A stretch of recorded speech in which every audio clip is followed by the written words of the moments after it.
All right. Can everyone see my screen? Welcome. This is the Garbage and Recycling Advisory Committee for May 15th, 2025. Everyone should be connected via audio upon entering the webinar. You do not need to call in and you are automatically muted. The presentation will be recorded and posted on the Washington County Board of County Commissioners webpage. The agenda holds time for public comment. Comments will be permitted in the time allotted per committee rules and at the discretion of the chair. And we do have technical assistance available if needed. Bylaws on public comment.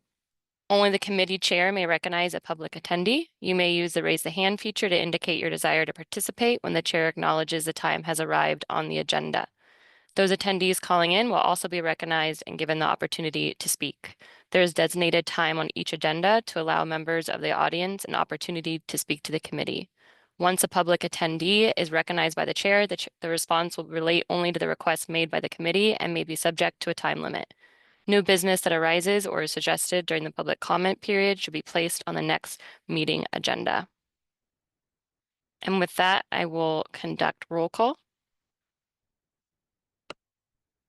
First up is Chair Ashwin Naharaja. Present. Brian St. John. Present. Aaron Stein.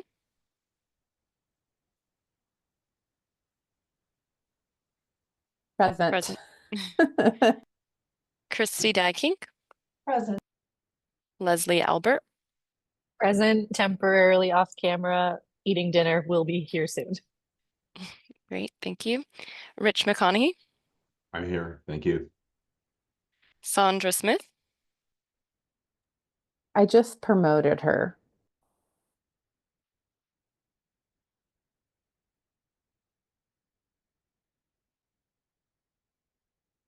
And Sandra Smith, it looks like you are present now.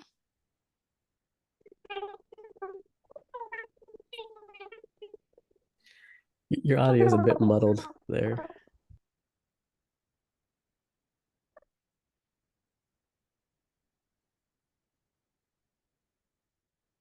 Oh.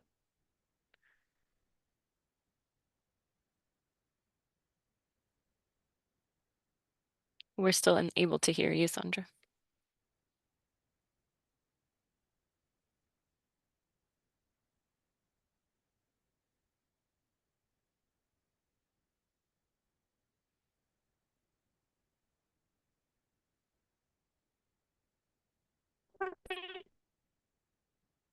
No audio quite yet.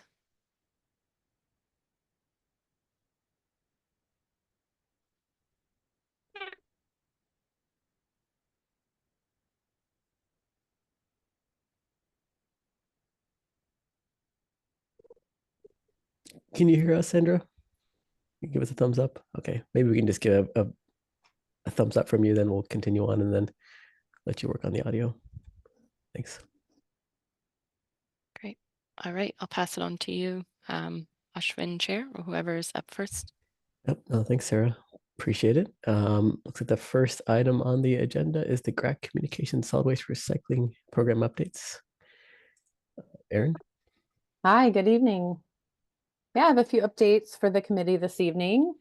I thought I'd kick off with the Recycling Modernization Act. We have a lot going on in that space right now. Circular Action Alliance, who is funding a majority of that work, has their contracts out. So local governments and our service providers are busy having those contracts reviewed and assessing what that means. We also are busy with planning right now. We are working on some contamination reduction planning and some other programming elements we're going to need to implement. We're working on a coordinated comms strategy, and that is a metro regional communication strategy. And Kathy has started digging into rulemaking.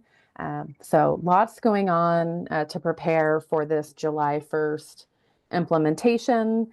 And folks at DEQ and Metro, we're really putting in a lot of effort to get this up and going. Is my audio okay this evening? Sandra, I think you might need to mute yourself. We're getting some feedback. It sounds like little mice chirping. Okay. I wasn't sure if I was hearing feedback in my own headphones or what was happening, but it did sound a little bit like a Disney character for a minute. So I'm glad we normalized that. Okay. So the other thing I have to talk about is Kate DeCesare. She is our education and outreach supervisor, and the role she and her team play, they support not only unincorporated Washington County, but our city partners in reaching the required opportunity to recycle goals that DEQ has set out. So we work collectively through our technical waste shed committee, which is a co-op. We have IGAs with all of the cities. And each year, Kate does a year-end review that was presented last month to those technical waste shed committee members. And it's just really a great opportunity to celebrate all the work that we do. We uplift events and touch points out in the community, highlight the work that our business team is doing versus our multifamily outreach. And we really just had a lot of great successes to celebrate into 2024. And so if you all were interested, I thought that might be a good future topic. I would certainly leave that up to you, but she's got some really good reporting and a nice presentation that she pulled together. And it's just really nice to see all the behind the scenes work that not only we do for our direct ratepayers, but also for all of the cities here in the region as well. And those are my two biggest hot topics. We wrapped up our reporting from last year with DEQ, and we're planning for RMA in the months to come. Kathy, how about you? Good evening, everyone. The first item is we technically have 3 vacancies. One of them is Vinod, who is our industry member, and he has filed to be reappointed. And in addition, we have 2 public member positions that are vacant. One of them was Myra, who just recently has vacated her position partway through her term. And I went to the board's work session on Tuesday, and the board favorably thumbs up for us to come back in 2 weeks with Vinod's reappointment and Elizabeth Teagan to be appointed as one of the public member positions.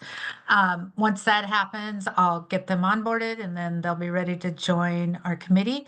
That still leaves an open public member position. So putting it out there to let y'all know that if you hear of anyone that might be interested, we did a lot of outreach. Unfortunately, some of our applicants, after meeting with me, decided it wasn't a good fit and they withdrew their applications. So I'm trying again because I'd like to get a full committee before the fall, which is likely to be pretty busy.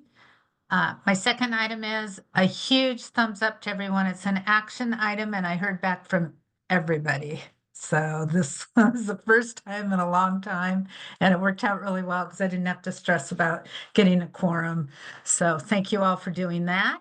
And then the final thing is we are considering canceling at least 2 of the summer meetings, if not all 3. And in lieu of doing that, we already have the okay from 3 of our service providers to do ride-alongs. And then Sarah is going to assist me on putting together some tours so that possibly we could do a couple of those over the summer months. We don't have anything that I know of that requires action in this summer, and we're going to have a lot that's coming before you all in the fall. So we're hopeful that that you all might be amenable to having a vacation without having to worry about our committee meetings. And Aaron's going to be gone quite a bit of July, and I'm going to be gone, and it's just seemed to make sense for us. And then maybe when we meet again, we'll have a full committee and we'll kind of reset and we'll have elections then, and we'll move on at that point. So there'll be a lot of information to come about the ride-along information, and then whatever the tours are, we'll try and give you as much notice as possible. But that's where I'm sitting right now is leaning toward not meeting this summer. That's all I have. Kathy, I didn't see the calendar on the agenda. Is it because we don't have one, or is that why? Because we haven't, the next time I'll have a more detailed sort of like the fall calendar. I didn't have anything to put in there at the Mhm. moment. There's nothing in June, July, or August, or even maybe September, but I want to regroup in September. The only items that for sure I know were considering rules, the admin rules that Aaron was speaking about in October, and then the last two service providers to get a certificate reviewed. They do that rolling every 4-year cycle. Well, the last two are up in December.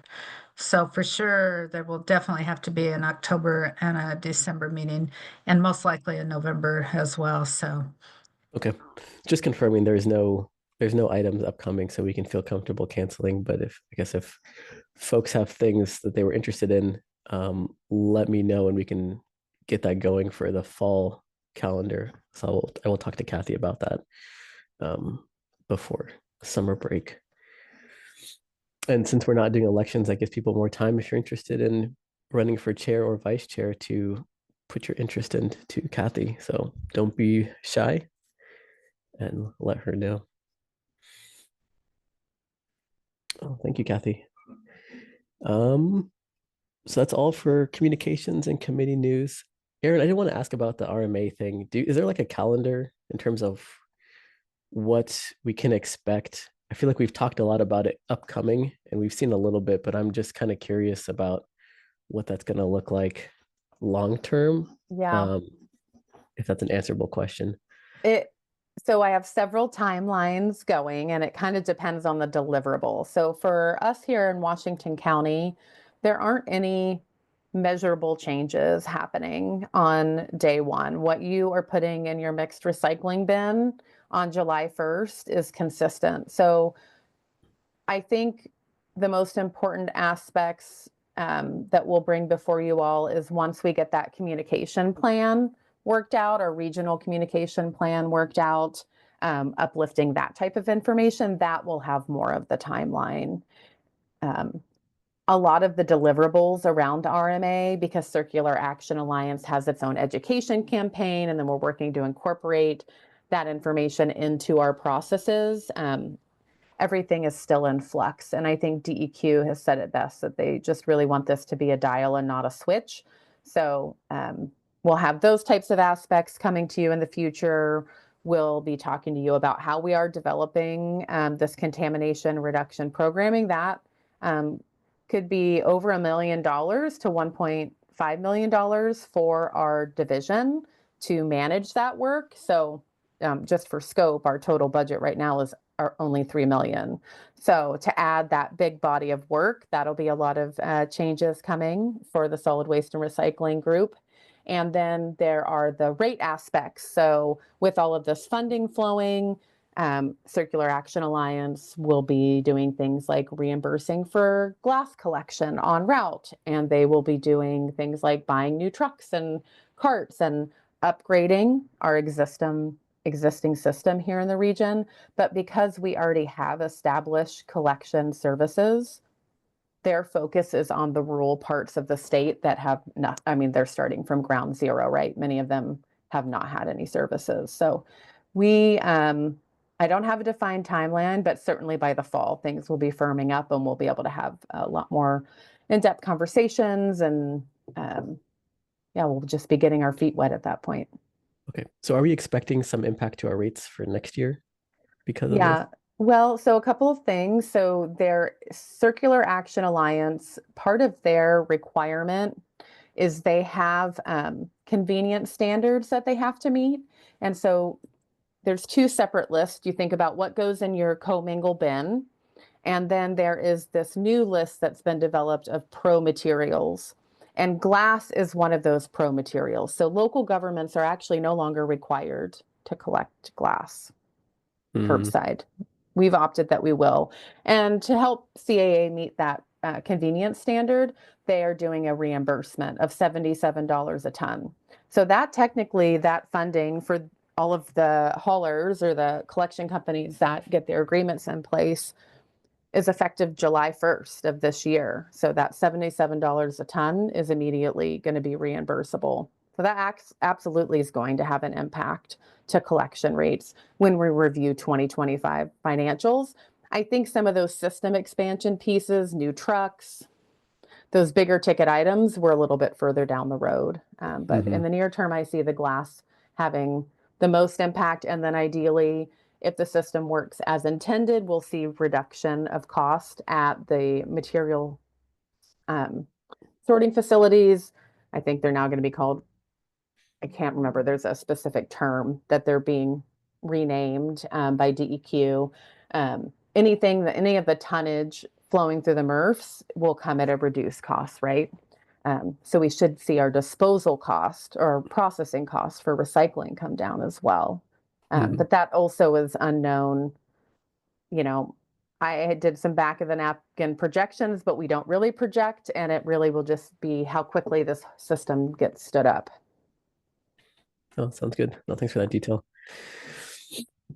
Any other questions or comments from the committee?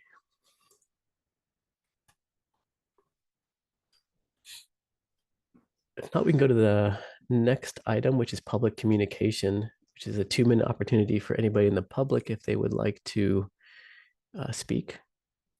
You can use the raise a hand feature. Like we have Rich. Could you go ahead and promote Rich?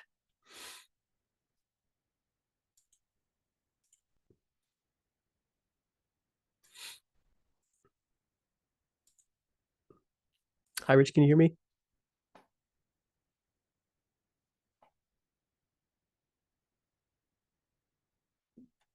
You're on mute, Rich, if you're speaking. Got it. Can you hear me now? We can. Thank you. Yeah. So I heard the invite to the ride along earlier, and I must have missed it where SWACO was to invite you guys. I would invite all of you to come and do a rural ride along. I think it would be very educational, and you'd get a ride with me, which would be stunning for you, I'm sure.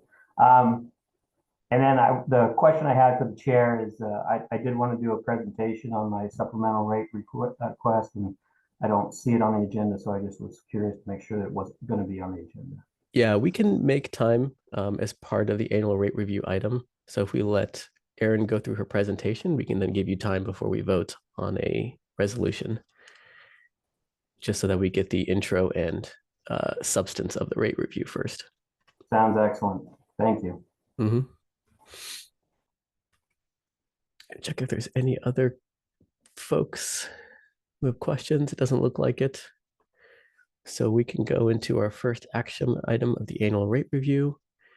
Sarah, I don't know if you can also promote the Marina and Company folks as well for this, in case questions come up as part of this.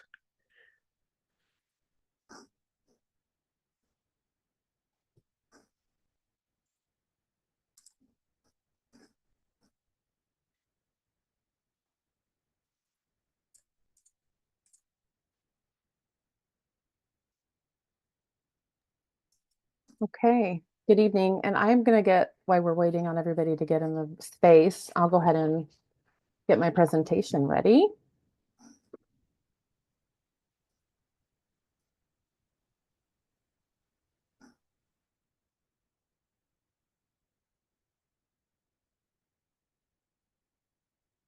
Okay. Are you able to see my screen? Not yet. Not yet. Okay.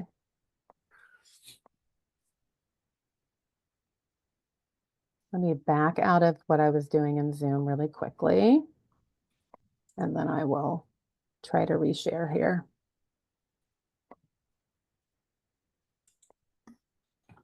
Okay.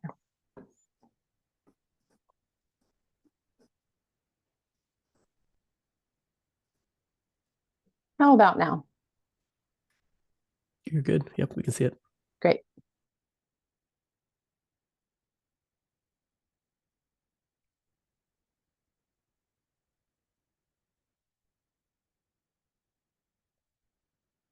We're ready to go whenever you are, Erin. All right. Well, good evening, everyone. This is Erin Stein. I'm the interim manager for the Solid Waste and Recycling Division, and I am here to present to you the rate review findings for the 2024 annual rate review.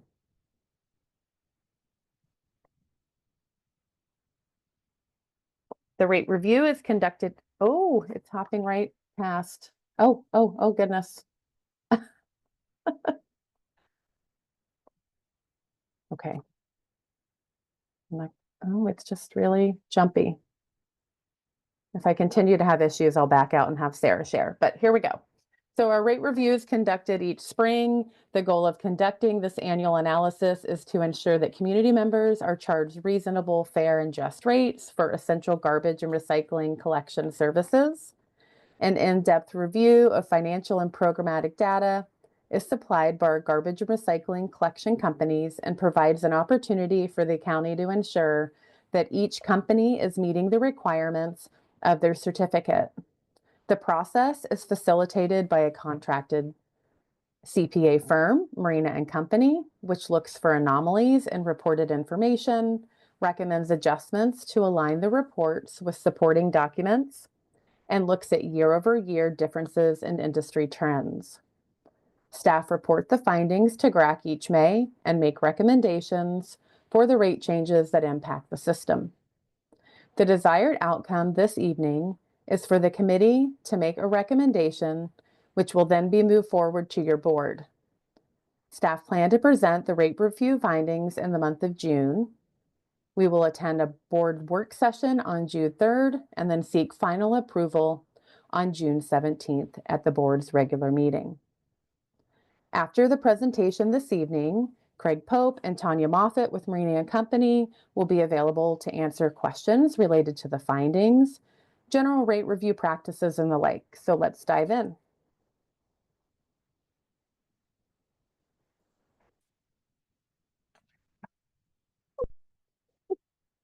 I'm making everybody dizzy. I don't know what is going on with my cursor this evening. My apologies.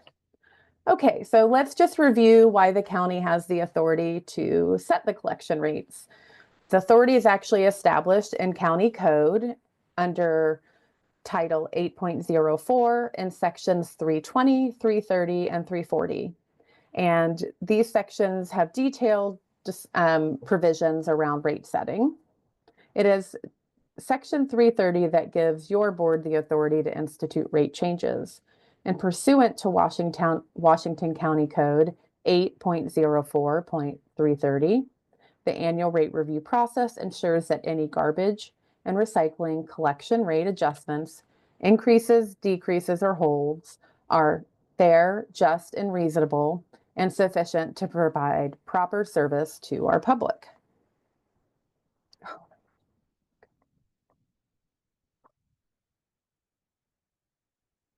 The system which the county has developed to manage the rate review process draws off regional best practices for rate setting in a franchise environment. Staff's approach is to look back at the prior year's system level expenses and the revenue earned and determine what adjustments are needed for all three lines of service, residential, commercial, and drop box compactor, to be returned to a 10% return on revenue, or ROR. If new service offerings are planned, or if there are outside forces that egregiously impact or will impact the system, staff will make additional recommendations to address those issues. It is important to keep in mind that with the system level approach, all certificate holders' performance impacts the final results of the review. Those that operate more prudently offset those who have expenses that outpace their revenue. The garbage and recycling collection companies are not guaranteed a specific return on revenue based on their individual performance. Staff and the CPAs assess the entire composite to make a recommendation to GRAC and your board.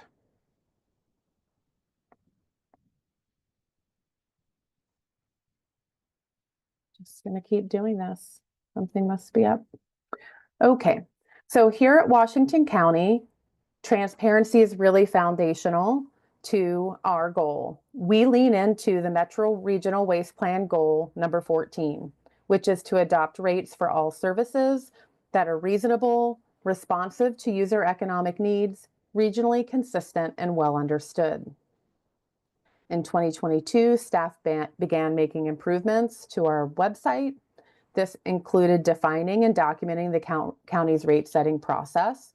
It also ensures that rates for all services are posted and provided some context around the service for the users.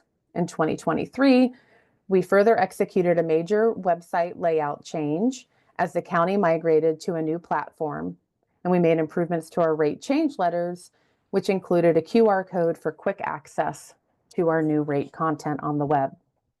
For 2024, staff continued to lean into our transparency initiatives and made significant changes to the content on our website. And this was based on work we did with a group of community liaisons whose primary language was Spanish. We wanted to make sure that what translates easily for our English speakers also translates easily to our Spanish version of the website that we maintain. We're able to highlight our service offerings and the applicable rates in a better way, provide additional information that's important to stakeholders, such as the defined rate review process, and reorganize all of the content so it's easier to find items like our reduced rate program or information on Recycle Plus.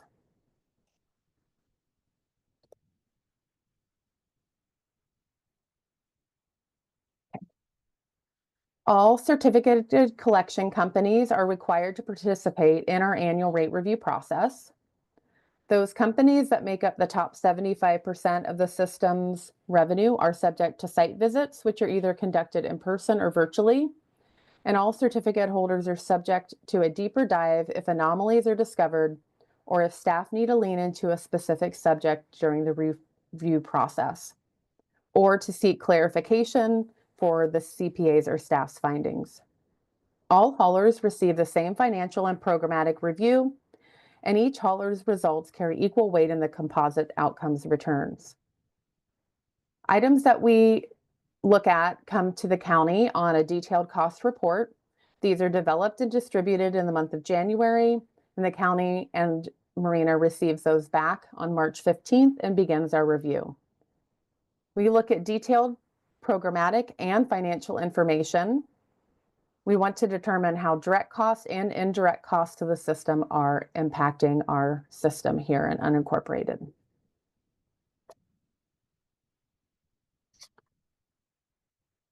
Just to recap on the methodology that we do use a return on revenue methodology, and this is a standard approach for establishing appropriate profit margins in a regulated solid waste systems that don't require significant capital expenditures or investments. In the prior year's system, if the prior year's system return on revenue is more or less than the target, then the financial performance of each line of business, residential, commercial, and Dropbox, will be further evaluated to determine areas of over or underperformance. The goal is to set uniform collection rates that cover allowable cost plus a profit margin for the certificated collection companies. Variations for cost do occur between rural and urban service areas. 2024 was a really interesting year, marking some of the lowest return on revenues to date. Of our 8 haulers, 5 of them actually had returns below 0%. Those experiencing low returns were representative of our haulers, which service urban, rural, and some that service both areas. This is a continued trend after several years of low returns in our rate review cycle. And now I'm going to dig into our results. So this table is a financial summary of the 2024 financials. The system total revenue was $45,280,948. Our income profit was $2,377,019. That lent itself to a return on revenue of 5.25%. Overall, the system underperformed by just about $2.4 million. When we looked at each individual line of service, the residential ROR was 4.58%, the commercial was 3.92%, and Dropbox was 10.06. I just wanted to highlight that residential is all can cart services that are 90 gallons per week or less. Commercial rates are for the larger containerized rates. So this is 1 yard in volume or larger. And then Dropbox and compactor services. These are the larger occasional containers. They could either be used for ongoing service, but their fees are based on a per use pool. I'm just going to highlight some of our overall trends. We actually did see a year-over-year revenue increase. So we are seeing healthy revenue growth. We had a 5.4% increase, or just about $2.3 million. Just unfortunately, as things go, operating expenses also have gone up. So our direct operating cost increased 4.2%, or by about $1.8 million. And our indirect cost saw a year-over-year increase of about $443,000. That was a 7.2% increase. So when I'm talking about those direct costs, these are things like disposal and recycling processing cost, vehicle repairs, or depreciation. And then when we're looking at those indirect costs, these are employee salaries and benefits. The year-over-year return for 2024 actually very closely mirrored 2023. In 2023, our return on revenue was 5.26% versus the 5.25%. Overall, Dropbox performance did increase year over year, but we saw performance in the residential and commercial service areas decrease.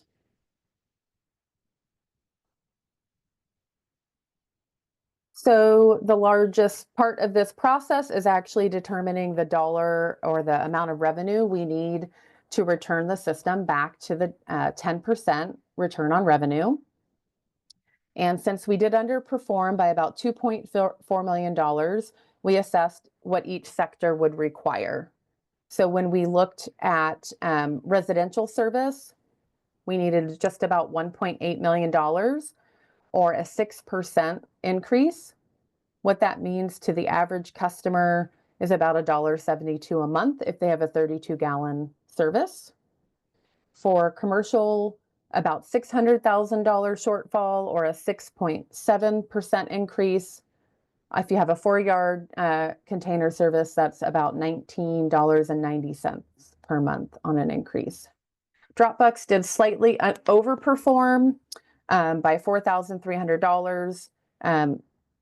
The requirement to return that to a 10% ROR is a 0.1% decrease. And at this time, staff's making no recommendations to adjust the Dropbox rate. So what does this mean for your average customer? If you are an urban customer, your base rate would go up to $30.46 plus the $2 recycling surcharge. And for a rural customer, your rate would go to $30.42 plus a $2 recycling surcharge.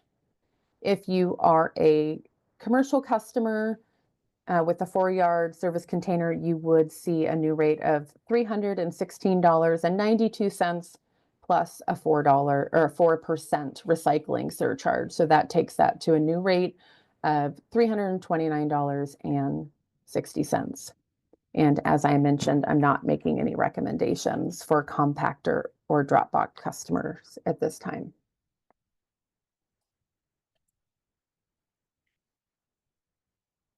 Another issue that I wanted to discuss with your committee this evening, which does impact the rates, is a code change for the certificate fees. So in 2021, staff predicted that the rising cost of providing service of our division was going to be quickly outpaced by our expenses.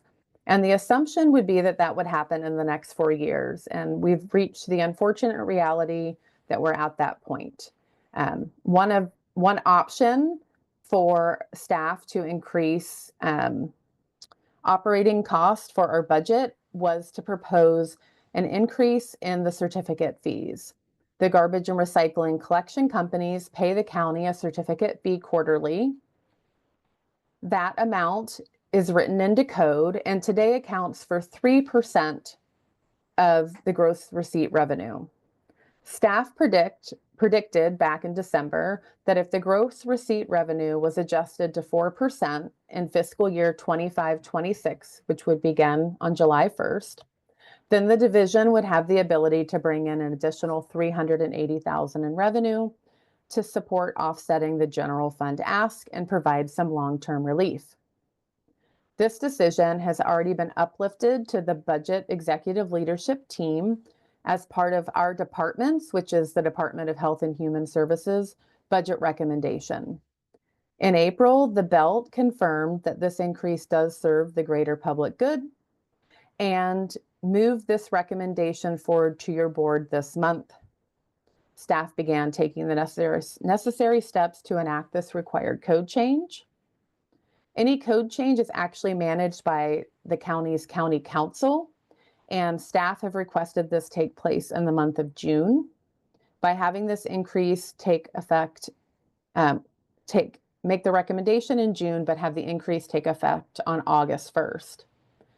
This will allow staff to incorporate the messaging about this change into our annual rate review process and provide 30 days notice to all of our customers. This is important as this fee is passed on from our garbage and recycling companies to all customers as part of their monthly service rate.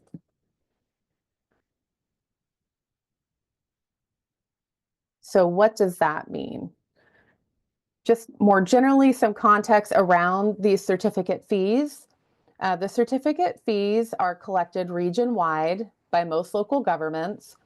They range from 4% to 10.5%. The average fee is about 5%. Washington County's fee at 3% had been static since 1967, so over 58 years. And we had been able to manage one of the lowest rates in the region. To necessitate the additional revenue required for a budget, staff calculated the estimated revenue needed to make up the variance between a 3 and 4% certificate fee increase. For residential and commercial customers, this results in a 0.5% increase in rates that is on top of the recommended return, on top of the recommended increase required to return the composite to the 10% return on revenue. So when I'm looking at this, the first column on the left, that is our original outcome if we're returning to the 10% ROR. The middle column is the additional revenue to cover the gap from from August 1st to December 31st of this year with a 0.5% rate increase. And then the left column is staff's recommendation. So in total, we would be looking at a 6.5% rate increase for residential, a 7.2% increase for commercial. Staff is not recommending an increase in Dropbox, but it is worth noting that disposal and processing charges, we are managing those in our system as a pass-through. And so collection companies could begin billing that 4% with the August 1st effective date. So this does have impacts on our ratepayers if we proceed with this additional increase.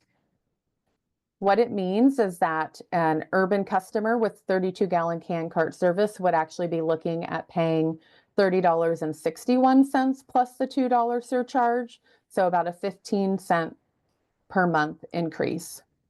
And Erin, I think you want to move to the next slide on the. I'm still on this slide with my notes. Okay, sorry.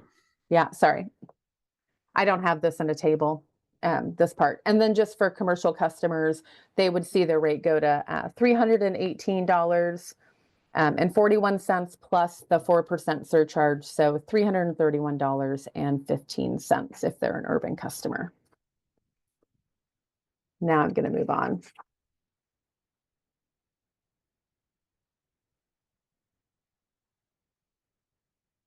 So I think an important part of the rate review process is also discussing all of the programs we have that impact the rates. You will notice that when we pulled together our composite results, we do exclude Recycle Plus services and medical waste. So the composite results for the commercial exclude the medical waste, and the composite results for the residential exclude Recycling Plus. But something that does impact the residential rates is our reduced rate program. So we actually started our reduced rate program 2 years ago. And when we established this program, we had set some criteria for success. Those included being able to self-fund it through the rate system, provide long-term and ongoing relief to our community members, have a program that's easy to apply for and provides equal service levels to those community members, and most importantly, provides meaningful and needed assistance. So we have over 67,000 households in unincorporated Washington County. We actually estimated about 20% of those would meet the federal poverty threshold, so about 13,000 households.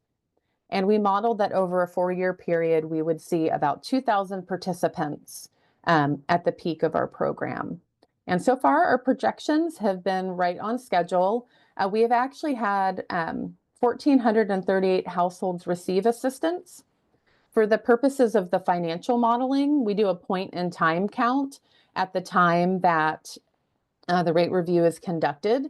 There were 1,033 households that were receiving assistance, and the financial impact to the system is about $343,000. If you spread that out across the non-participant ratepayers, that's about 42 cents per month or $5.16 per month. So we are right on track with our original projections from 2 years ago as far as participant level and system costs, which is excellent. And I think a key aspect of this program is that we've had excellent support from our service providers, the collection companies that are out there doing this work, and then we have an amazing community partner in Community Action. We contracted with Community Action to administer the program, and that alleviates our collection companies and the county from having to manage any household's personal financial data to confirm eligibility for the program. And more importantly, it's a really important natural pathway for conditional eligibility.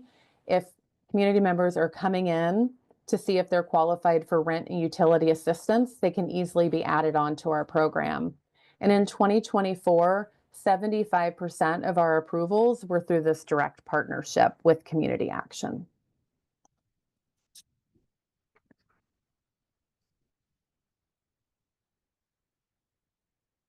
So I'm going to wrap up here with just some of my staff recommendations.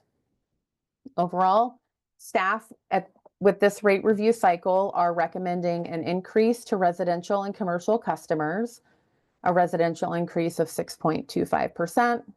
The impact of that is about $1.87 a month, a commercial increase of 7.2%, or $21.39 per month if you have a 4-yard container.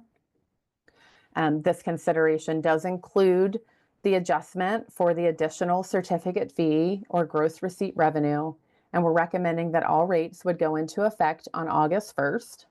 Staff have no recommendations to change drop box or compactor service rates at this time. And before I wrap up tonight, I know Rich already with SWATCO Sanitary Services Inc. already weighed in. I just wanted to acknowledge that we did receive a request in the month of March to consider an additional 5% rate increase. And that was specific to rural rates, as the detail and research required to conduct a thorough assessment was not in the scope of this rate review. Staff made the decision to not incorporate that into our recommendations. We have committed not only to SWATCO, but to all of our Washington County Hauler Association members that we would like to seek out an economist to support this work.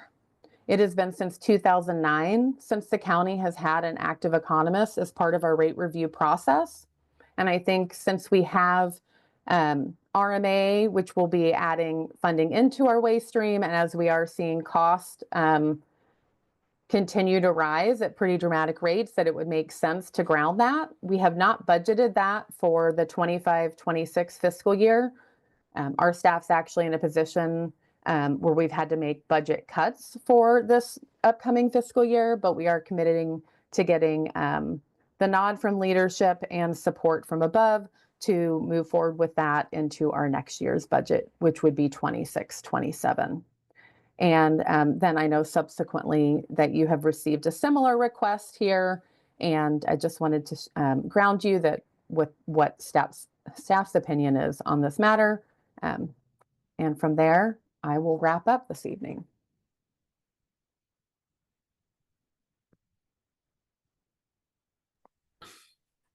Thank you, Erin. Any questions from the committee?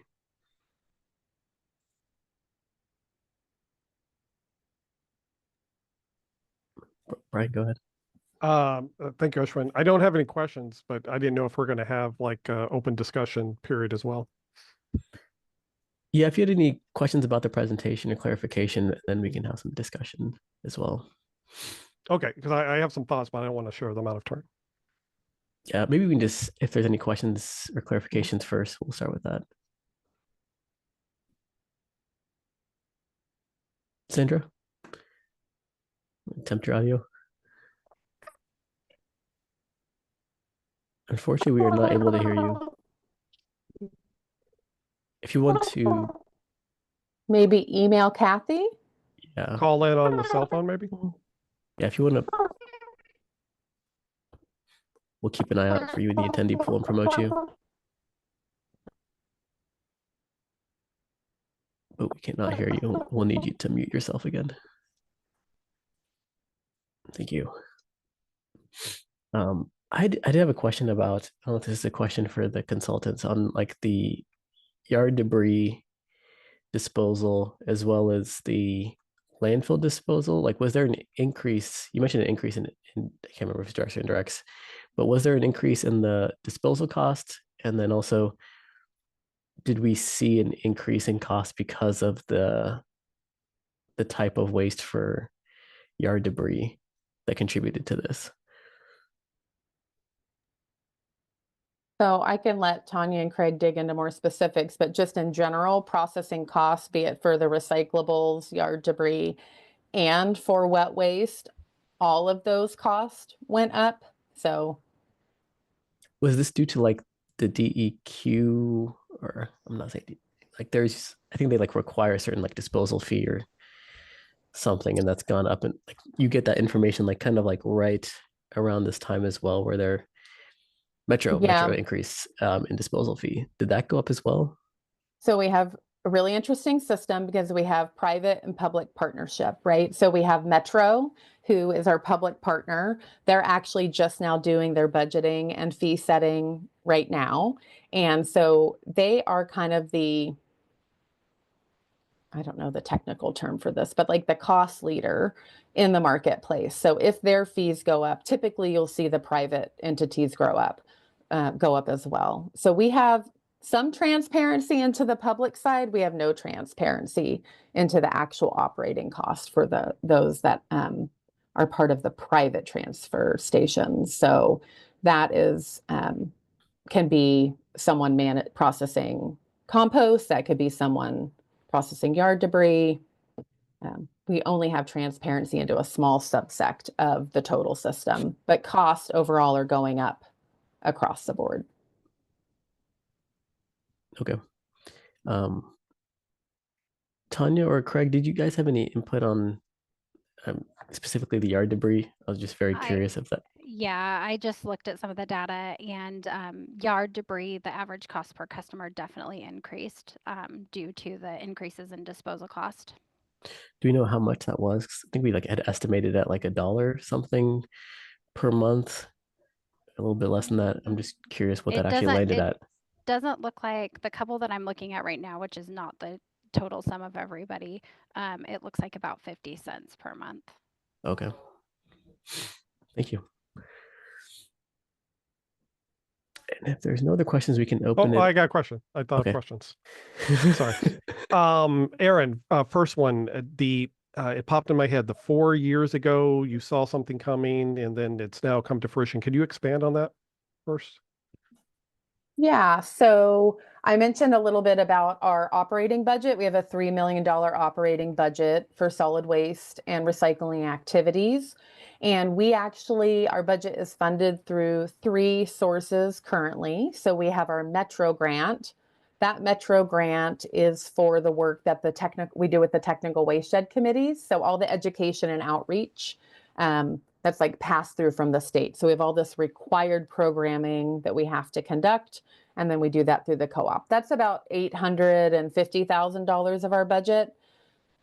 The remainder of our budget actually comes from collection fees through the disposal sites that we regulate. So that's Hillsborough Landfill and Recology. They pay a gross receipt amount to us quarterly through a fee and through a franchise fee for them. And then for the haulers or our garbage and recycling collection companies, they also pay the fee. So that's been 3%, and we proposed going to 4%. A quick follow-up of the things Mhm. from like the landfills. Has that gone up at all? Have we gotten more money from that recently, or has that been adjusted recently?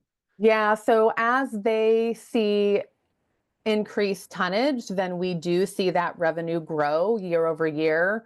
It has about the same growth that what we see from the collection side. So I always project about a 5% year over year growth. There was some anomaly around COVID where we had a building boom, and because Hillsborough landfill is a dry waste landfill, that went up. We certainly are considering adjusting those rates. It's a bit more complicated of a process. They have contracts, and those only cycle through every so many years. So it would require a contract update and a code change, where this particular fee is just a code change and can be implemented rather quickly. So we do have those additional revenue streams in mind, but also you don't want to increase your budget if you don't have a need for that funding. And so it's kind of balancing that act and then assessing, okay, this disposal site agreement is opening up in X year. We need to be planning for that. We'd plan for that probably a year in advance. And one last thing, the last question. You mentioned in 2009 you lost your I can't remember what you called it, economists or somebody on staff you didn't have. You haven't had one since. Can you explain what that person did and what that loss has meant? So we'd never had an economist on staff, but we did leverage a partnership with an economist that was with the city of Portland. I was not here at that time, so I would probably have to defer to either Tanya, who was, or Kathy to dig into the details about how that actually worked. But what I would foresee happening with the economist is that they can really look at canned cart waste, operational efficiencies.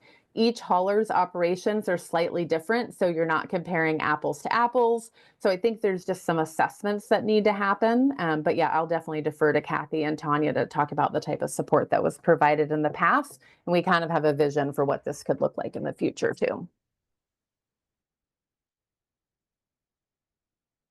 Well, Sarah, could you promote the phone number? I think that's Sandra, the 503-646.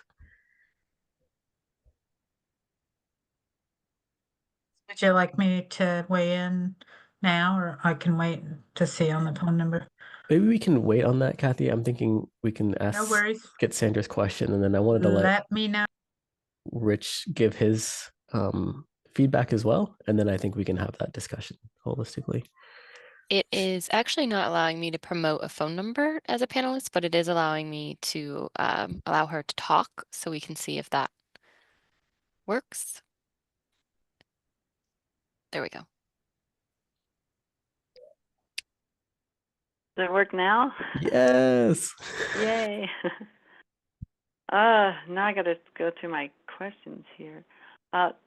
Aaron, you had meant this whole thing about raising the certificate fee because the solid waste and recycling budget has now needs it, or I guess is a deficit.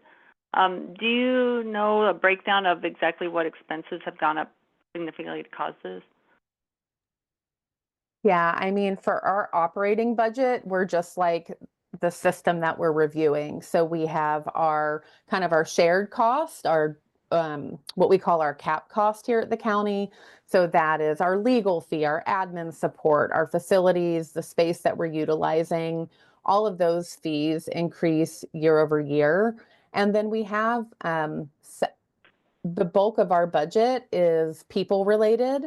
So while we do have a sizable supply and materials budget, that is a small chunk. I would say 75% of the division's budget is staffing related. So just as salaries go up and the cost of providing benefits, insurance goes up, you know, those costs just escalate year over year. We have not reached a flat line yet. We probably will be at that point next fiscal year. So this is a proactive approach to increase those fees and bring in the revenue, and ideally give us a cushion for 5 to 6 years until we need to reassess how things are going. Okay. And so Tom's position was never refilled, was it? No, I meant to include that in our updates. It is reposted, and I believe they're looking at first round candidates. So there was a position vacancy last fiscal year. Yes. And we have so will put that in salary be part of this new budget? Is that how you're allocating this? that salary is part of the new budget. Part of the budget proposal before your board actually includes a reduction in 1 FTE along with some pretty significant expenses as well. We looked at a 17% reduction to our budget. So when you have to reduce to that level, that did require us to reduce by 1 staff person. Pending board approval next week. So that action is not final. So if someone isn't hired, then that salary would be like an excess money towards the. Yes, but I'm just kind of it's trying to figure out posted and we're hiring now. We're posted and we've been out him for over a Yeah. year now, maybe even 2 years, Yes. and so that's the savings. So Yeah. I was kind of surprised to see that, but you know, everything's gone up, I guess, on this. So any overage for this rolls to the county's general fund. So if we underspend our budget, any excess is a public health offset because we're tied to Health and Human Services. So if we underspend our budget or if we overspend our budget, we are tied to the public health division. So in your presentation, you said that 5 of the haulers didn't even make a profit this year. Did I understand that correctly? Yeah, their total ROR was less than 0%. So it did vary based on their lines of service, whether that line of service was profitable, but their total RORs, we had 5 of them that landed below 0%. Is there anywhere that has like some kind of Excel sheet or list of exactly what expenses went up so much this year for the haulers? I mean, was it staff? Was it fees, general car or vehicle expenses? I didn't see that anywhere in our documentation, and I didn't know if that was on a different. Yeah, so I do have. Yeah, so I do have a breakdown. When we were looking at, for example, if I'm looking at direct cost, we saw fuel cost actually go down. So they went down 11.7%. But we saw disposal cost for solid waste go up 10% year over year. Our recycling process charges actually decreased last year, so they went down 8.2%. But then we saw vehicle depreciation jump up $538,000. That was a 36% year-over-year increase. So if you think about, we've had a backlog, we had a number of years where new trucks weren't being made. That just indicates to me that new trucks are hitting the system. Vehicle rent went down by 46%. It was a small overall number, about $100,000. The biggest year-over-year increase is we have pretty strict insurance requirements on our haulers, and that went up 34% year-over-year. It increased by $195,000 for the system. So those were just some of the higher end changes for our direct expenses. And when we look at our indirect expenses, we saw management and administrative salaries go up $333,000, so about 11.3%. Professional services and fees increased about 19%, so $42,000.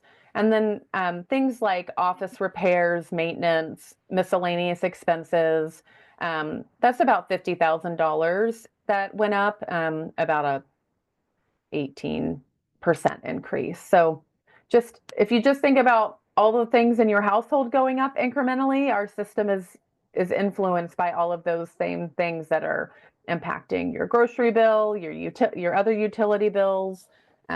It's just the cost of doing business is unfortunately going up, and our revenues have not been.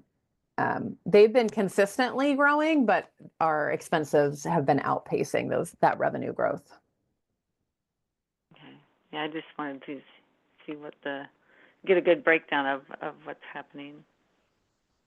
Yeah, I think that's everything for now.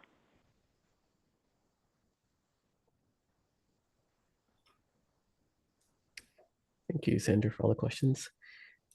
Sarah, would you mind promoting Rich? We give him the opportunity to speak on his topic.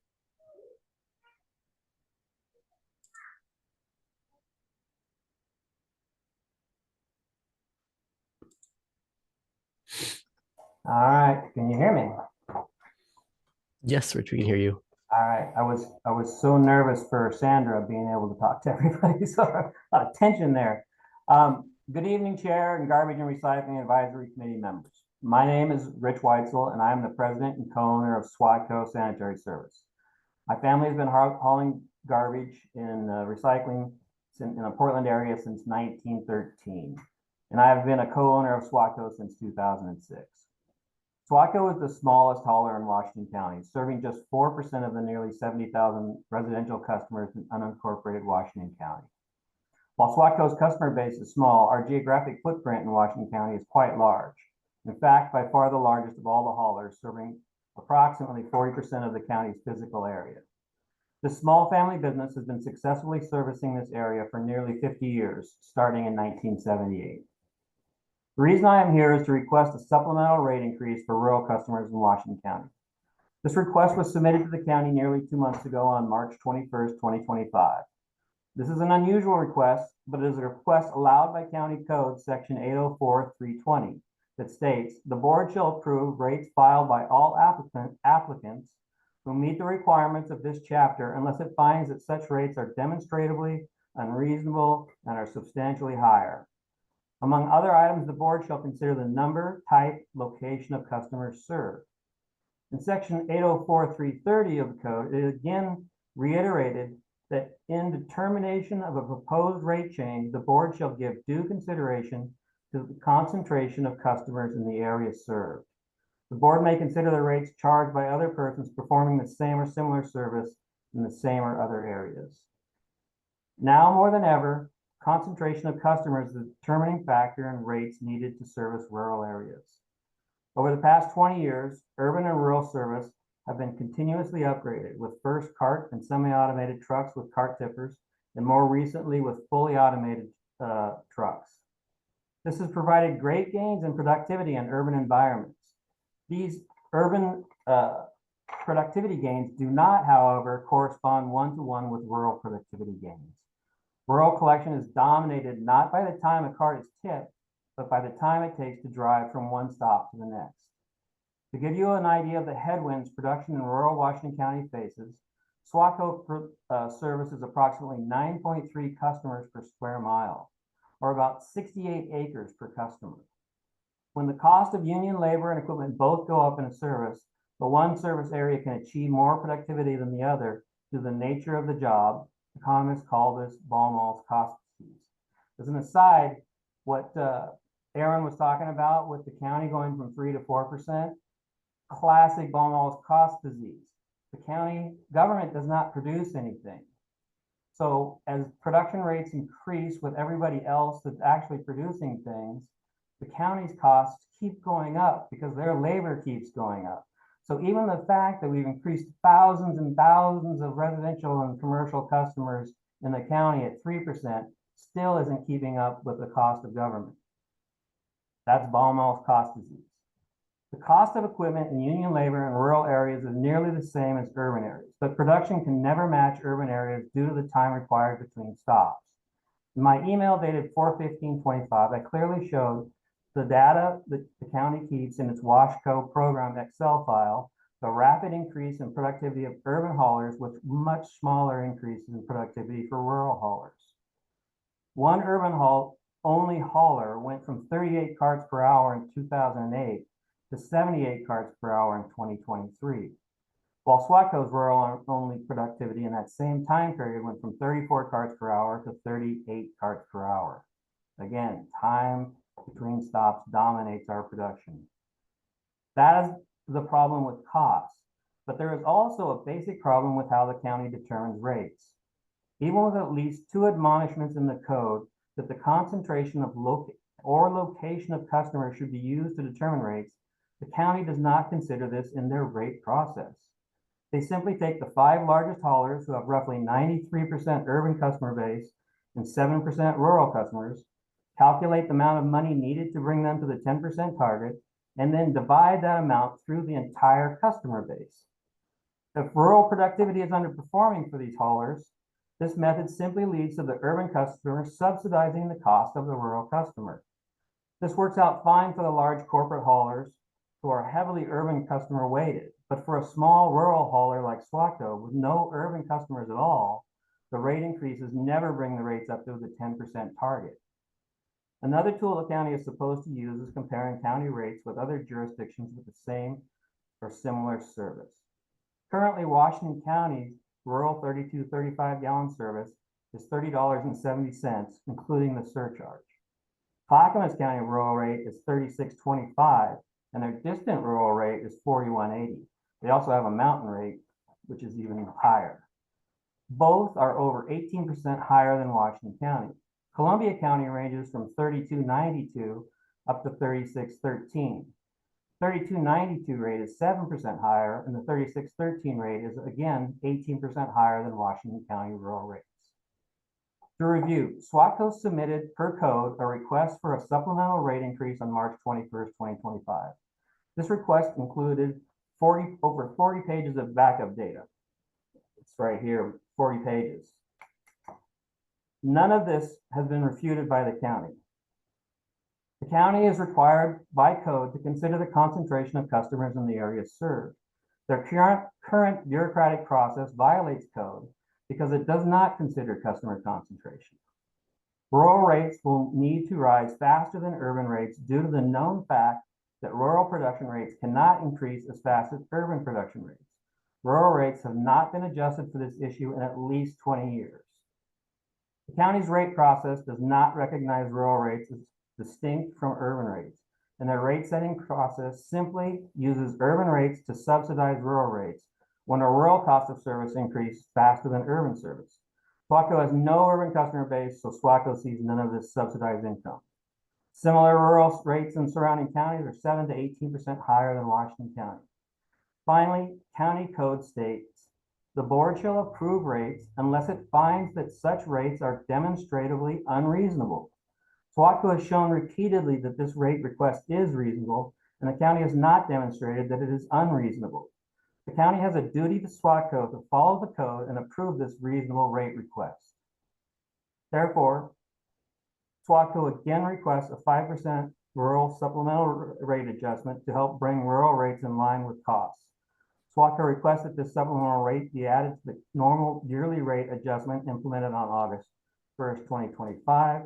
SWACO requests that the committee advance a recommendation to the board for a rural rate increase. Thank you, and I look forward to any questions you may have. Thanks, Rich. Just one clarified question. You said repeated recommendations. Was the first time this year, or has this been recommended in the past? Because I don't think this has come up at any of our rate review meetings in previous years. I'm not sure I know which part of the talk you're coming from. But but the answer to the question, I have not requested it in previous years. Okay. I didn't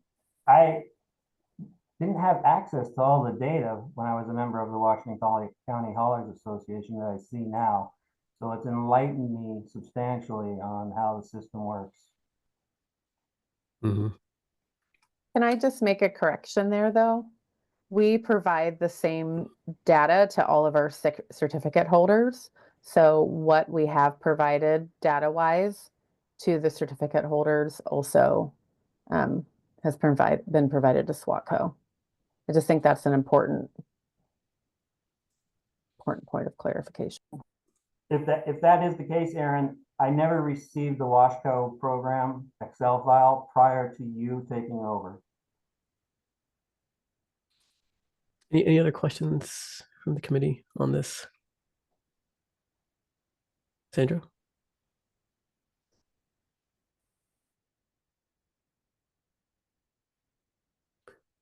Sarah, do you have to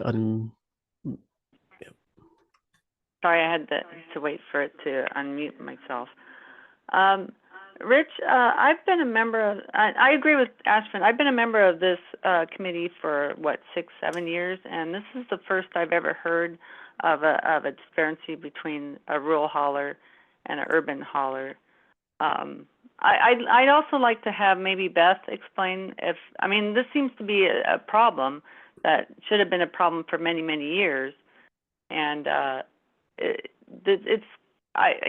past few years I've always relied on Washington County's reports and everything and used them as the basis for approving this thing. So now by seeing your letter and thinking about all this and actually the whole situation of 5 haulers not even recording a profit this year makes me wonder if maybe this system needs a haul over, a rehaul or something, or it just seems like it's not as effective as I thought it was, and I would like everybody to pitch on this. I know, Aaron. I agree with Aaron's thing that maybe an economist needs to be in and review all this, but this is something that should have come up years ago.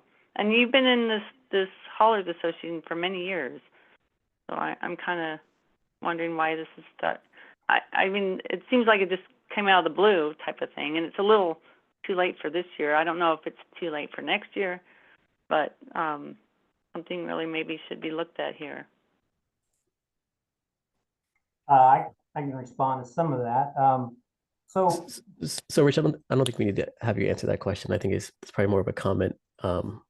But maybe the question would be like, is the Haulers Association also supportive of this, or is this your recommendation? I have no idea whether it's supportive of it, and it's not in their interest to be supportive of it if they are.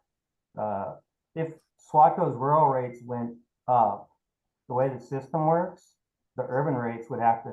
So if there's let's say the target is $1 million ad. If SWACO's rural rates go up part of that $1 million more, then some of the urban rates would have to go down. So it would be detrimental to the large urban haulers for rural rates to be increased. Mm-hmm.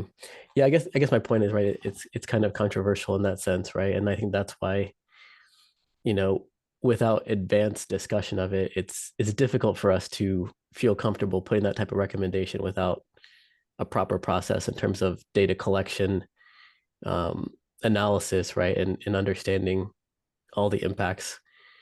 I mean, I'm very sympathetic to what you're saying. I think your logic and your math makes sense.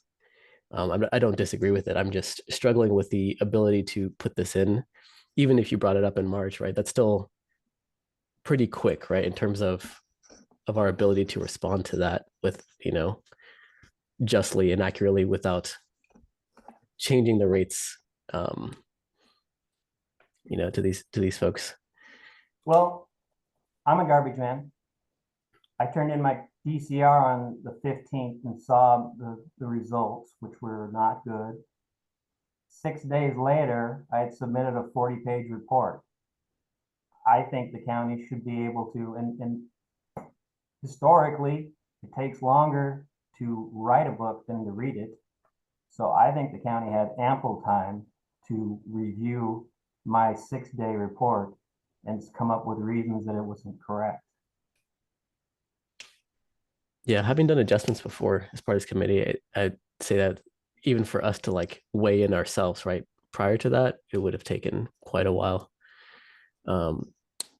just to really understand the problem statement. And just I've gone through the numbers in detail in previous years, with the marina company and staff, and there's quite a bit of information, right? And that's why I think the recommendation of an economist, right, to really analyze it makes sense to me as well. There's a lot of a lot to consider there. I'm being damaged by you not following code. Aaron, did you have a question or comment there? Yeah, I think my main comment is just a correction around the process and the composite process. And we certainly could let Tanya with Marina lean in that we all 8 haulers results are what total the revenue required for the system. So we don't exclude any haulers results. We exclude certain areas. So Recycle Plus and medical waste, we back out. But other than that, we don't take just the top 5 haulers. It's all 8 because we do look at that total system level. And to speak to the difference between urban and rural rates, those of you that have been on this committee for several years, there used to be a couple dollar gap in those rates. And when we added food waste to the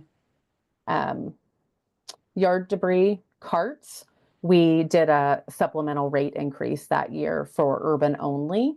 And so that did close the gap between urban and rural. I don't dispel what Rich is saying. I'm just saying that the data that we've collected and our entire approach to look at the entire system, we don't have the level of detail or time required to dig in because there are operational differences and it just hasn't been addressed since 2009 when the economists set that variation, that last variation between the urban and rural rates. And with that, I digress. I guess there's no yard debris collection for rural, is what that's why there was that true up on the one side. Yes. Makes sense. Sandra, do you have another comment? Yeah, could I ask, oh wait, let me turn my volume down here. Which of the 3 haulers did make a profit this year? Since there's 8 and 5 didn't. We don't disclose the individual haulers' performance. That's part of the confidentiality of the process. Okay. And I see Rich's point that there are certain haulers that have access to better vehicles, like electric vehicles, and they have the means to collect more houses per hour. That throws a little wrench into the way we process these fees and who makes profit and who doesn't. I don't know how we can make it equitable across the board on this, but this is something definitely we need to look into in the future.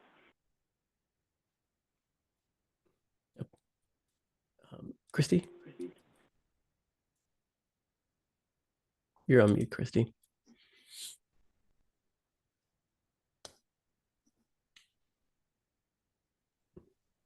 Without getting into the specific haulers, of the 5 that didn't make money, would they be more heavily rural as far as their customer base than the ones that did? I'm trying to figure out to what degree this is a system problem. It seems like it is, but It's a systematic problem. Mhm, mhm. It's not isolated to just rural not having strong performance. Okay, thanks.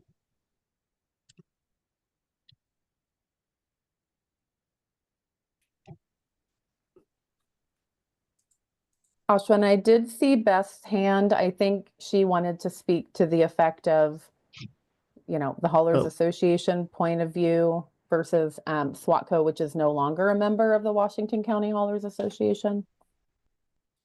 Yeah, can we go ahead and promote Beth?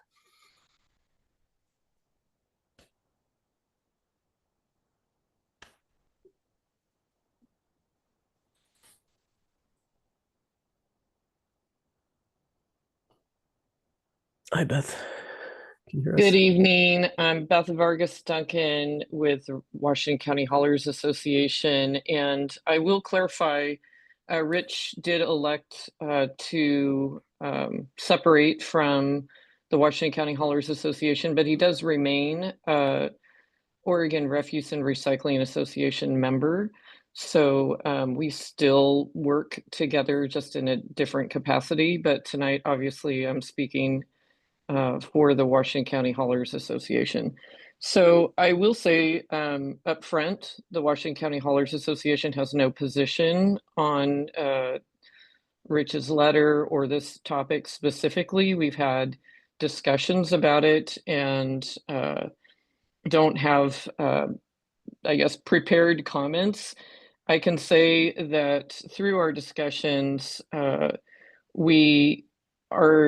I've heard many people voice support for an economist because, as members here have noticed, several Washington County Hauler Association members also work in and service rural areas as well as urban areas. So many folks do have interest in this topic, and we just don't have haven't taken a position other than folks voicing support for what staff has suggested, that an economist be hired and this looked further into the future. Thank you, Beth. It's good to hear from you. Anyone else have a question or comment on this in the committee? Brian? I have a comment. When I look at this, we're asked to do three things basically here. Guarantee a profit of 10% or so, maintain rate uniformity. Clearly there's a difference between rural and urban, and avoid, hopefully, not increasing rates. And we're here again with another rate increase. 6.5 for residential and 7.2 for commercial, just to get it back to that 10%. I've looked at a lot of this. I've spent a lot of my spare time reading this, talked to some of my neighbors about this, and also the dialogue in discussion we've had tonight. I think it's deeply disturbing. I think we are stuck in an old model. Sandra, I think you hit the nail on the head. I think the model's broken. And when I read that SWATCO letter, it kind of clicked for me. Rural haulers like them, they're facing these structural disadvantages, right? Low density, long distances, minimal productivity gains. And the system treats everybody the same. Same benchmarks, same targets, same structure. It's not equality. It's like a slow drift into unfairness. And I think we need something different. Staff, I know, works diligent. They are thorough. But this feels more of the same. And it just doesn't meet the challenges we're faced today. And I would challenge that this plan needs to be redone. Not just tweaked, redesigned. And think about what would it take to make it look better. And to be personally honest, I'm going to vote no on this. And that's a message to the board, not against staff. Staff has worked. I think staff, you have been underfunded. You need more people. You need, get more eyeballs on revamping this system. We can't keep doing same over. And I think there is something that can be done tonight. I think if we vote no and that recommendation goes to the board, that's going to send a quick, clear signal to our board that something doesn't smell right. Because I think that's our job here at GRAC, is to review this stuff and weigh in what we think our citizens would say. So I think if we expect something to change and improve, this is our opportunity to put a stick in the ground and say, nope, I can't vote in favor of this. And that's kind of my 2 cents, if you don't mind, Ashley. Thanks, Brian. Just wanted to clarify, when you say vote no, are you talking about the whole of the rate increase or Yeah. the specific to this? Yeah. I'm voting no on the whole thing. And I encouraged everyone who was my fellow board members to do the same, because I think we need to send a message to our board that our staff is doing the best they can with what they've got, but they're working in a broken system and it needs to change. Oh, appreciate that, Brian. Mhm.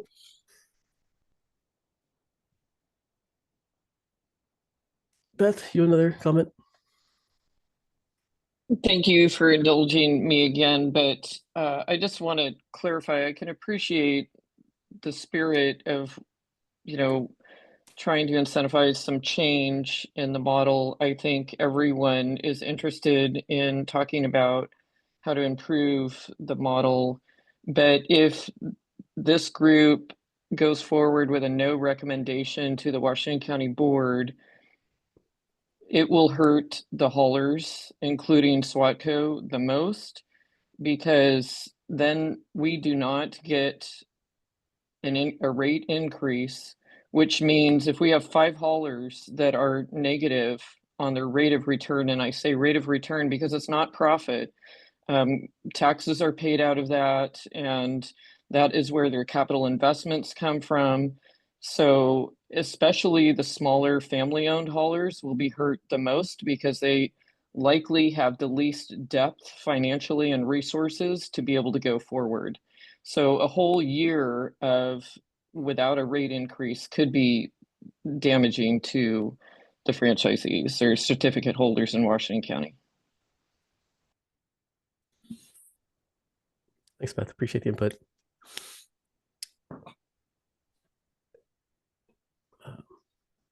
Rich?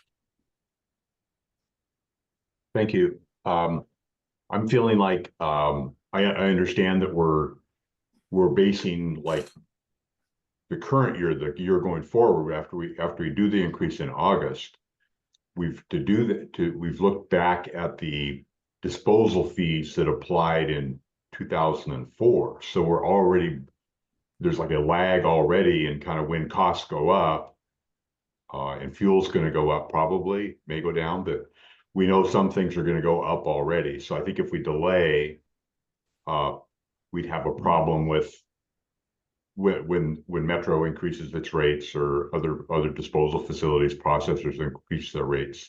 We're already behind, then we'd be more than a year behind in paying that. So I would vote yes to go ahead with the rates, but then put in a note, a recommendation that we get an economist and look at the whole system and fix it.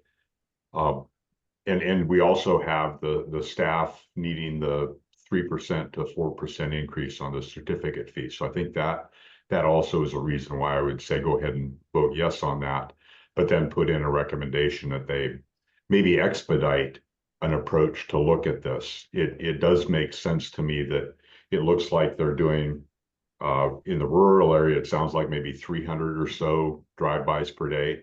And in the urban area, 584 drive-bys per day, just because of the density of houses being close together. So it seems intuitive that it's going to be more expensive per household to serve those rural areas because of the distances involved. So I think it makes sense to move forward in looking at that and make that recommendation, but also approve this increase.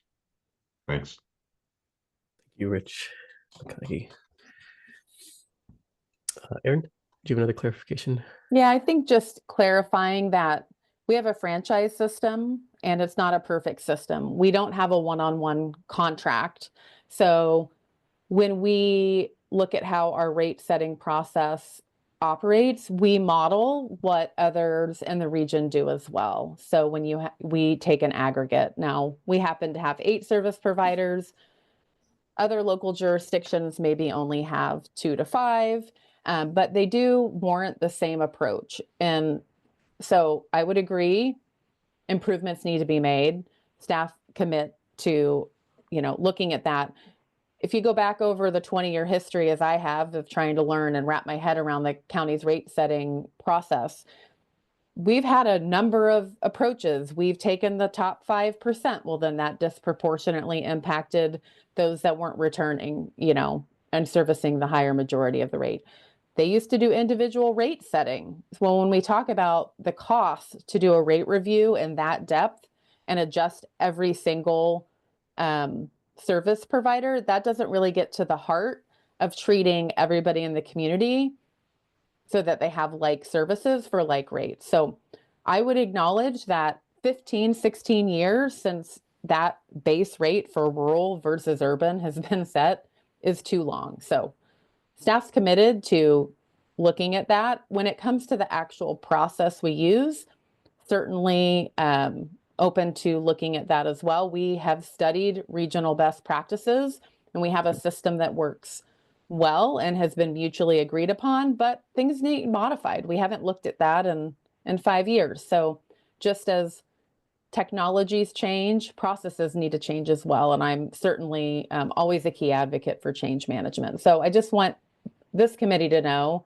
that this is a key part of my role here at the county. It is my core part of my role, and I take it very seriously, very practically, and I'm always looking for change. And part of what I would uplift to the board as a recommendation is just really leaning into the fact that we want to make space in our budget for an economist and for some system change, and really prioritizing that. So if that becomes one of your recommendations tonight, I'm happy to carry that forward in my staff report and my presentations to the board. Thank you, Erin. Yeah, having been on this committee for a while, I think you see a lot of, I don't know what is the right rate increase, right? I think generally we see some level of unappeasement from someone on it. And so I think it's worth recognizing what you just said, where that is the system we've set up, and it comes in plus or minus depending on economic factors. And the poor economic factors have definitely not been in the favor of this recently. Tanya?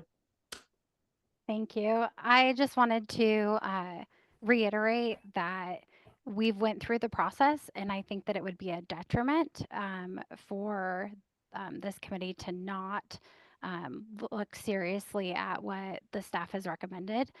It would be a detriment to all of the haulers, not just those that have a profit right now or that we're showing a rate of return. So I'd kind of like to reiterate what Beth shared as well. Thanks, Tanya. Brian? Thank you, Schwinn. I also want to say something to my fellow committee members. I have to look my neighbors in the eye. We've done a rate increase, I don't know how many years in a row. Cost of eggs is going up. Everything is going up. And here is our government, which I am a part of, being a part of this committee, giving the green light to the board of directors to say, yep, it's okay to raise the rates again. It's okay for those businesses to hit a 10% profit. Even though we've talked about, I know each hauler is different, and that's a fundamental problem that needs to be fixed. But holistically, I don't want to look at my neighbors and say, yeah, I voted for this. They may watch this video. I don't want to face them and not have a clear conscience. They have to pay more for eggs. They have to do more for whatever else. I'm doing the same thing. I think it's okay to say no and ask, how about they only make 7%? Maybe they only make 5%.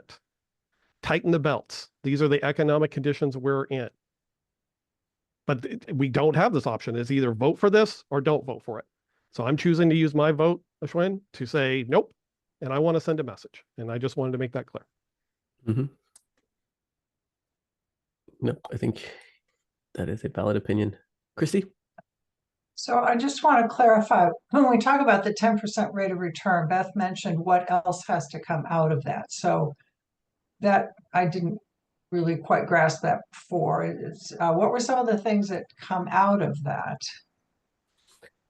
I think that was just you know, in terms of money that feeds towards the capital for the next year. So it's not exactly synonymous with profit. Aaron, do you want to? I don't want to misspeak on this. I can speak to this if you'd like. Yes, please. So for example, taxes do not come out of it. So it is not a profit, it is a rate of return. It is revenues less specific expenditures or expenses. So there are other things that are coming out of that for the individual haulers. Okay. And what might be a timeline for working on this issue in terms of hiring an economist? And, you know, will we be in a better position a year from now to understand any change that needs to be made 6 months from now? What's realistic to begin to talk about the issues that have been raised tonight? Yeah, so staff's commitment is we will probably do an RFP or at least an RFQ at early summer because we need to know what the costs are. We need to do some scoping for this project that is going to require some conversations with all of the certificate holders. And then once we get that RFQ developed, I can get a handle of, is this a one-year project, a multi-year project? Realistically, I don't have a huge amount of excess funding in our fiscal year 25-26 budget.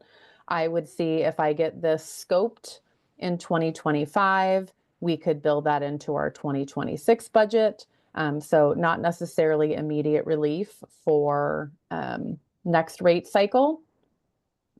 I also just feel like we're going to be in a different position when we look at 2025 numbers, because as we keep talking about these costs going up, we have this big thing called the Recycling Modernization Act happening, which is bringing money into the system. And ideally, we will start to see some of these costs come down. Now, will it be proportionate, especially in year one? We don't know, because we're only going to have at the most 6 months of benefit. But I think we're going to start to see those changes. And I'm really optimistic that it's going to function the way we want it to. And that's really the key to getting economists on board. So if we could really assess that in 26 and take a look, we would then have a year and a half of this new funding flowing into the system. You know, the cost of everything is going up, and we're not alone as a jurisdiction. I know it doesn't feel good to sit here and raise rates, but my colleagues and I have regular check-ins, especially this time of the year. And most of us are in similar positions where we are going to raise rates or certificate fees or both. It's just common practice. If you think about how your water bill goes up, it doesn't feel great. And we always want to look for efficiencies in the system. And that's what that's what this committee is here to do, is call it out to task. Like, where can we find efficiencies and how can we improve that? Yeah, so we're committed to finding efficiencies. I just think the timeline isn't quite defined because I have to get it built back into the budget.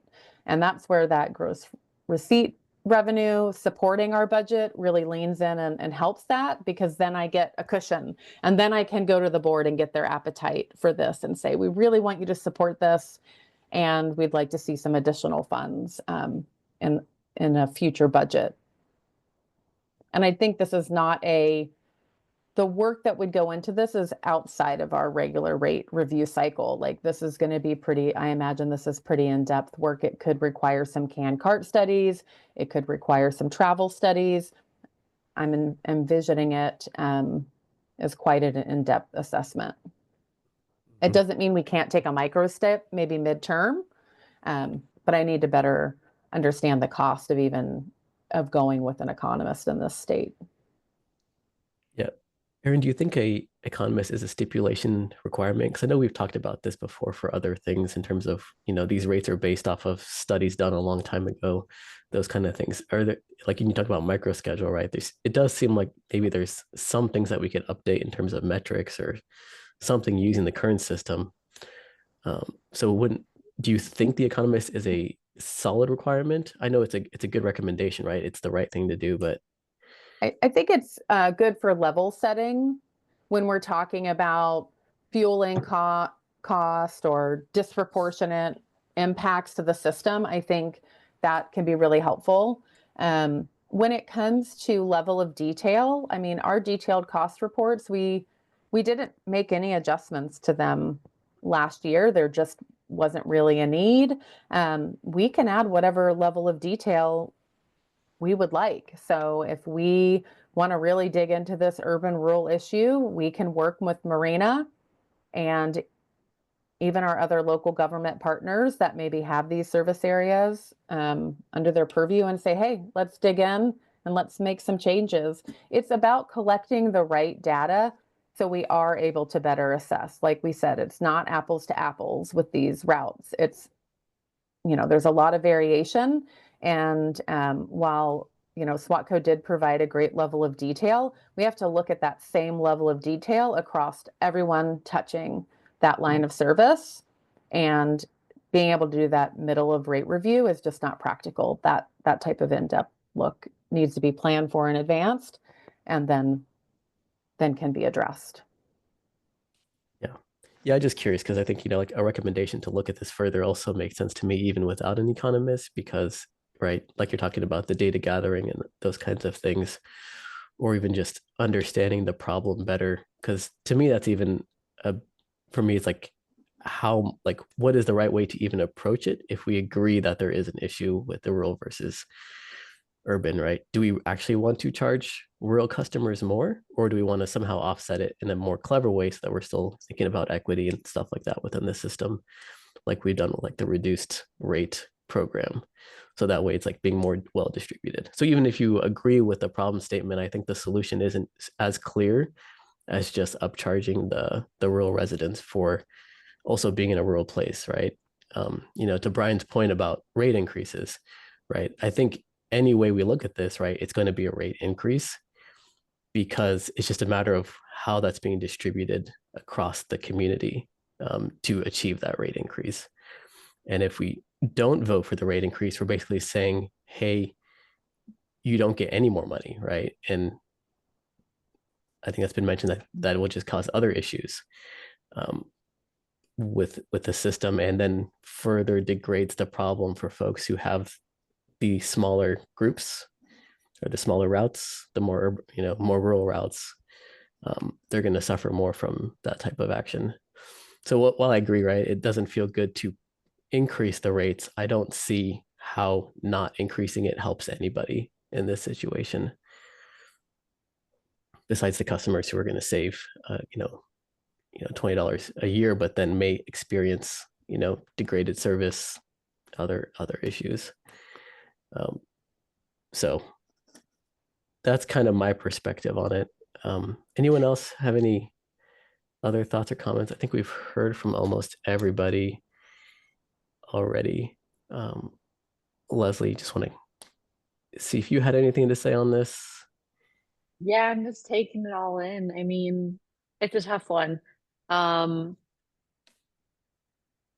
feel torn, but I get the pain of a rate increase, and I certainly don't want to have to do that. I also feel like that's inherent in the process. When a rate recommendation is made, like no one ever wants it to go up, I don't think. But at the same time, it's clear to me that the process needs some love, and it needs to reflect the needs of the people in the community, whether it's rural or urban, and there shouldn't be like two sets of rules where for where you live. And I've lived in both rural and urban areas, and I think rural life can be, it's just very different, and I don't know that we want to enhance that through our recommendations. I realize we're not tackling a bigger problem there, but I hear that, and I'm leaning towards moving forward with this recommendation, but I really, really want to caveat that I think the we need support, whether that's an economist or something entirely different. Like, I think that we just need to take a long look at how we're arriving at these decisions, and making sure like the staff is getting everything they need in this process. So those are just my thoughts as I try to process. Like, I don't know how you can agree with everyone at once, because that doesn't seem like that makes sense. There's definitely a balance between Yeah. interests, right?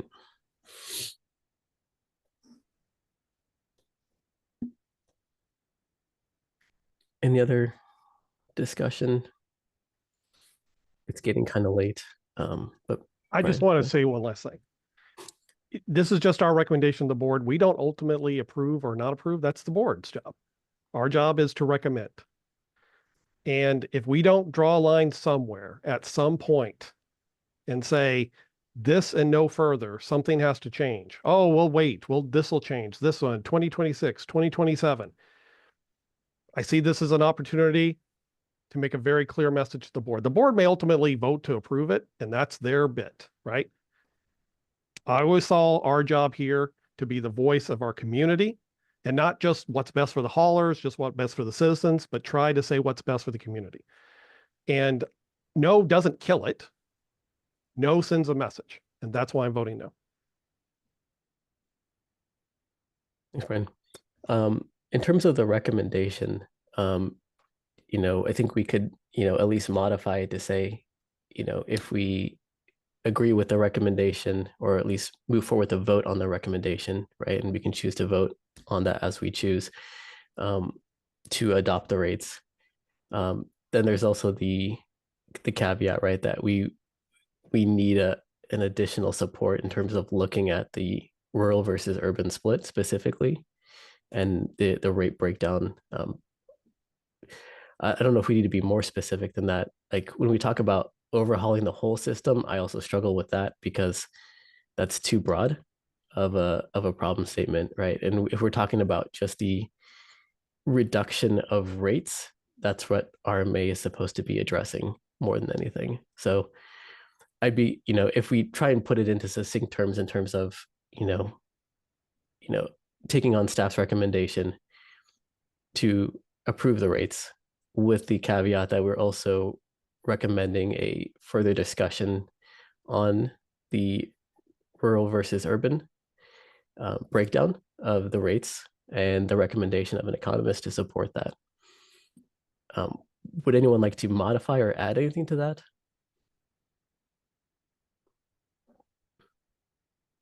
Rich McConaughey? I would say that maybe also, and since the RMA is coming into play, maybe there would be something to, maybe we don't wait a whole year to do some adjustment if we can find some path forward, whether it be a reduction through RMA or maybe an adjustment to what's charged in the rural areas. We can maybe make that happen sooner than later, if possible, as a recommendation to the board. Like, let's look at it so that we can get a handle on this, rather than looking a year down the road or 2 years down the road after an economist looks at it. And maybe Marina can do some analysis or has some experience. Maybe there's a metro work group with Clackamas County or Columbia County where there's other rural impacts where we could kind of get some input sooner than later on it.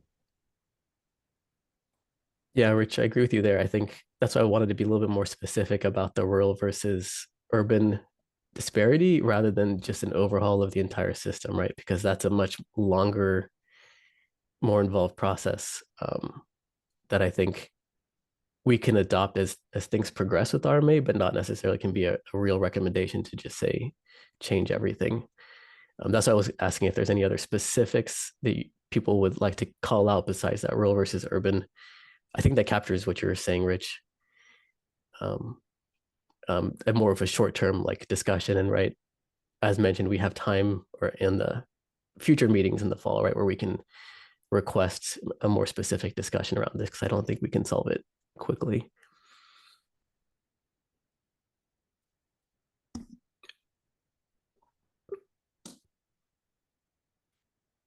So I'll say discussion is closed on the topic. If someone wants to make a recommendation, then we can vote on it. And then I think, if you vote yes or no and want to, maybe say specifically why, I think that might help for the record.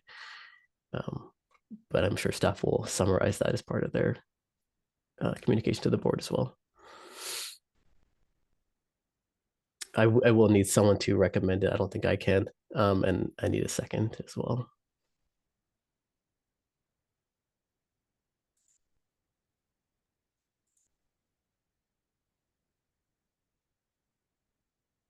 I'll see if I can phrase a recommendation, would be to approve the proposed rates from staff, and then at the same time to look beginning this fall or sooner if possible at the rural versus urban rate setting process to see if that can be levelized or more fair, with it even maybe with some modification during the year before the next rate review period, and also looking at the RMA impacts where that may reduce some costs even earlier. I think we'd heard. I won't add to that if that gives a recommendation. Mm-hmm.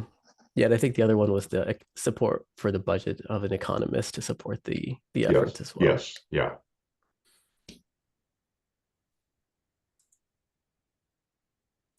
I'll second with if we can at all caveat the economist with economist / whatever the staff needs it to be for analysis.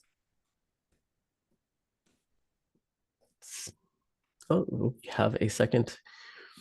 Can we go ahead and do a vote roll call, Sarah? Yes, starting with Chair Ashwin Naharaja. Yep. So I'm going to vote yes. I agree with staff recommendation to approve the rates with the recommendation for the rural versus the future. I disagree with the recommendation that we put forward. Nope. Up next is Brian St. John. I appreciate all the dialogue tonight.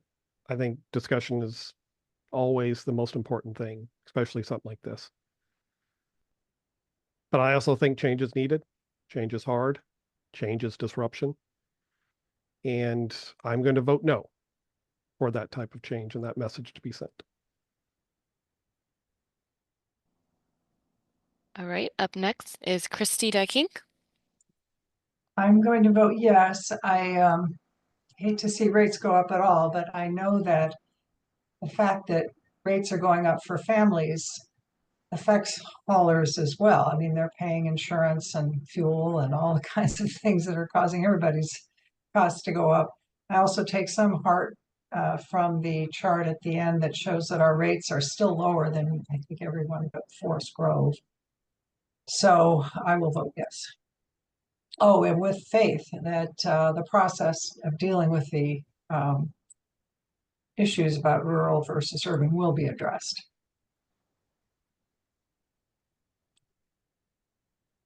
Up next, Rich McConaughey. I'll vote yes, and also with trusting that the process will proceed to kind of look at some of these issues in the near term. Thank you. Sandra Smith. As much as it pains me to do this, I'm going to vote yes as well. Hopefully, along with the caveat of looking into the rural versus urban, hopefully the county will look at all this and make some good progress next year for me to see what I'm going to be voting for next year. But for now, I vote yes for what the county recommends. And Leslie Albert. Vote yes as well. Echo the sentiments from everyone else. With the goal of having like equitable rate distribution, fixing the process if it needs to be fixed, and also if there are not solutions like this time next year when we're reviewing again, then I think our vote will be less painful. Yes. Thank you. That concludes the voting roll call. Thanks, everybody. And thanks, Rich Weitzel for bringing up the topic. I know it's not the outcome you expected, but we appreciate you bringing it up, and it will be a focus in the future topics.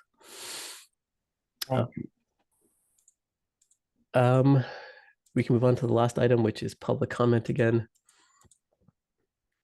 If anyone in the public attendees who's not already promoted would like to raise their hand, we can promote you for a question or a comment for 2 minutes. Or if you are in the promoted and you would like to make a comment, it's also your opportunity.